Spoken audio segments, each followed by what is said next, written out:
பிஸ்மில்லாஹிர் ரஹ்மானிர் ரஹீம். அனுமதியின்றி பிறர் பொருளை எடுப்பது பாவமாகும்.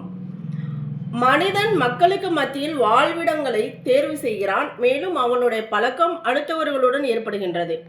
சில நேரங்களில் தங்களுக்குள் அந்யோன்யமாக பழகிவிடுகின்றனர். இதன் காரணமாக பல விஷயங்கள் உண்டாகிவிடுகின்றன. அவை வெளிப்படையாக பார்த்தால் சாதாரண விஷயமாகத்தான் தெரியும். ஆனால் உள்ரங்கத்தில் பார்த்தால் அவற்றில் பல கேடுகள் மறைந்திருக்கும்.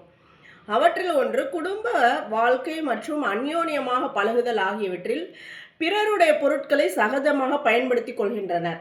அவை பற்றி ஷரியத்தில் சில வழிகாட்டல்கள் நமக்கு கற்பிக்கின்றது. அவற்றை கடைபிடிப்பதால் வாழ்வில் நிம்மதி ஏற்படும். மேலும் தங்களுக்குள் சண்டையும் முடிந்து போய்விடும். ஆகவே பிறருடைய பொருட்களை அனுமதியின்றி எடுப்பது அல்லது இல்லாத போதும் அனுமதியின்றி எடுப்பதும் பெரும் பாவமாகும். சில பெண்கள் சில ஆண்கள் தமது கணவரின் அல்லது தமது மனைவியின் அல்லது தமது நண்பரின் பொருட்களை அனுமதியின்றி எடுத்துக்கொள்கிறார்கள். இது கூடாது. அனுமதியின்றி எந்த பொருளை எடுத்தாலும் அதே பொருளை உரியவர்களிடம் ஒப்படைப்பது அவசியமாகும்.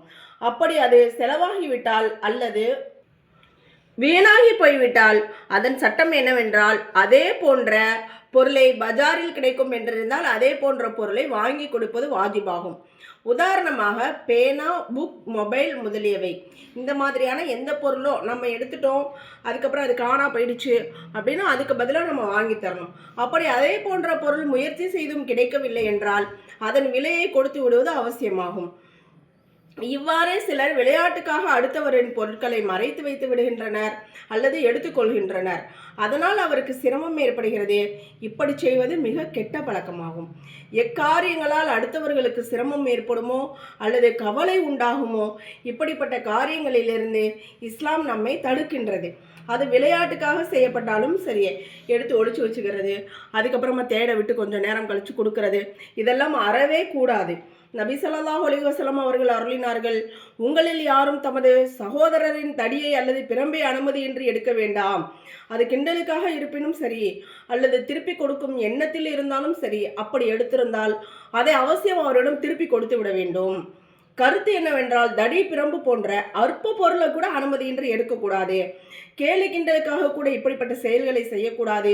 அப்படி யாருடைய பொருளையாவது நீங்கள் எடுத்திருந்தால் அதை திருப்பி கொடுத்து விடுவது அவசியமாகும். அதை திருப்பி கொடுத்தே ஆக வேண்டும். இது ஒரு அற்ப பொருள் தானே, இதை திருப்பி கொடுக்க வேண்டிய அவசியம் என்ன என்று சிந்திக்கக்கூடாது. நமது பரிசுத்த மார்க்கம் இப்படிப்பட்ட சாதாரண விஷயங்களுக்கெல்லாம் மிக முக்கியத்துவம் அளிக்கின்றது. ஏனெனில் இவை அனைத்தும் அடியார்களின் உரிமைகள் சம்பந்தப்பட்டவை. அவற்றை அடியார்கள் மன்னித்து விட்டால் மன்னிப்பு கிடைத்துவிடும். இப்படிப்பட்ட விஷயங்களுக்கு எப்போதும் மன்னிப்பு கேட்டுக்கொண்டே இருக்க வேண்டும். நம்ம அப்படி ஏதாவது அனுமதி இல்லாமல் எடுத்துட்டோம்னாலோ அதை தொலைச்சிட்டோம்னாலோ அவங்கள்ட்ட போய் மன்னிப்பு கேட்கணும். தொலைச்சா திருப்பி வாங்கி கொடுக்கணும். அப்படி அவர்கள் மன்னிக்கவில்லையானால் மறுமையில் நன்மைகளை கொண்டு மக்களுக்கு பகரம் கொடுக்க நேரிடும். அப்போது கை சேதப்பட்டு வருத்தப்பட்டு எந்த பயனும் இல்லை. சில பேர் வெளிப்படையாக நம்மளை சொல்லுவாங்க, சரி பரவாயில்ல, சரி இருக்கட்டும், சரி போகட்டும் விடுங்க அப்படின்னு. ஆனால் மனசுக்குள்ளே அவங்க என்ன செய்வாங்க, கஷ்டப்படுவாங்க. என்ன இவங்க வரம்பு மீறி இந்த மாதிரி நடந்துக்கிறாங்க, நம்மக்கிட்ட ரொம்ப அவங்க ஓவராக ரைட்ஸ் எடுத்துக்கிறாங்க அப்படின்னு மனசுக்குள்ளே எரிச்சல் படுவாங்க. அந்த மாதிரி அளவுக்கு ஒரு மோசமான நிலைக்கு நம்ம என்ன செய்யக்கூடாது, இறங்கி போகக்கூடாது.